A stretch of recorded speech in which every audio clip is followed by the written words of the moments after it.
What's up, YouTube? Timo's here. Now, here is my opening slash streaming segment where I talk about the films that are coming out this week. And of course, this week is the holiday season, so lots of interesting stuff to look forward to because there's always good stuff to look forward to around the holiday season, right? So, here are what's coming out. Okay, the major wide releases we got Puss in Boots: The Last Wish, which is of course the fall 2011's Puss in Boots. In Puss in Boots' Last Wish, Puss in Boots discovers that his passion for adventure has taken its toll. He has burnt through 8 of his 9 lives. Puss sets out on an epic journey to find the mythical Last Wish and restore his 9 lives. And I gotta say, this looks really decent. It is of course set in the Shrek world. You got Antonio Banderas voicing on the character. Looks cute, charming. I'm really looking forward to checking this one out. So hopefully it'll be decent. And actually, I have been hearing some decent stuff, so we'll see how great it is. Anyway, also out, we got the Whitney Houston biopic "I Want to Dance with Somebody," which of course is it's about Whitney Houston's rise from obscurity to international fame in the 1980s to become one of the greatest singers of her generation. Now you got Naomi Ackie playing Whitney Houston, and the reviews for this have been a little mixed. It only has like a 55%, which is a little disappointing. But I'm excited for this nonetheless. Whitney Houston, obviously one of the greatest vocal cords of all time, so I'm intrigued to see what check this biopic here. It looks really fascinating. You got Stanley Tucci playing Clive Davis. That's interesting. So I'm intrigued to see where they're going to take this one. Hopefully, all in all. All right, we also got my anticipated film of the year, and that is Damon Chazelle's Babylon. Now, this has been mostly getting mixed reviews, but I'm still excited for this. You've got Damon Chazelle coming off of movies like Whiplash, La La Land. You got Margot Robbie, you've got Brad Pitt, Tobey Maguire's in this. This just looks magnificent. About 1920s Hollywood. I'm always a sucker for movies about, making movies. This is definitely up my alley, so color me intrigued. I'm really stoked for this one. All right.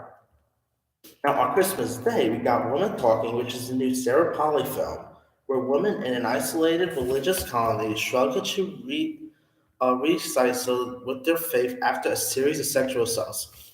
Now, this is getting some Oscar buzz. You also got a good cast. You got Frances McDormand in this. You got Claire Foy, Jesse Buckley, Ben Whishaw. Talk about who's of actors in this. It's a really terrific cast. So I'm intrigued to check this one out. It looks really fascinating. So could be cool, I guess. All right, now we also got The Pale Blue Eye, which is actually coming to theaters this week and Netflix the following week. This is directed by Scott Cooper and stars Christian Bale as veteran detective Augustus Lander, sorry about that, who investigates a series of grisly murders with the help of young cadet who will eventually go on to become the world famous author Edgar Allan Poe. And this looks really fascinating. You got Christian Bale reuniting with Scott Cooper. Of course, they worked together on Public Enemy. They also done I think what else? They did, I believe they did Crazy Heart together. Was Christian Bale not a Crazy Heart or I forgot what else they done together. But they are both really intriguing talents. You also got like Robert Duvall's in this. This looks really magnificent. So I'm looking forward to check this one out. Now we got a couple of movies coming to Netflix that actually premiered in theaters not so long ago. We got Glass Onion, a Knives Out mystery coming to Netflix. Of course, I thought this was excellent. Definitely maybe even better than the first film. I really had a fun time with it. Dana Craig as Benoit Blanc, I think is great.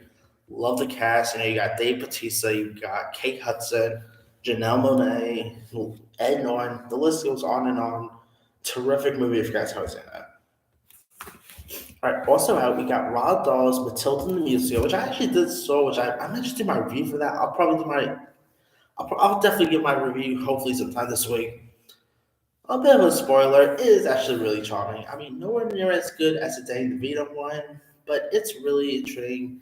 It's very cute. It's interesting. I thought the lead girl I thought was really good as Matilda. Emma Thompson, as Trunchbull, I think was great.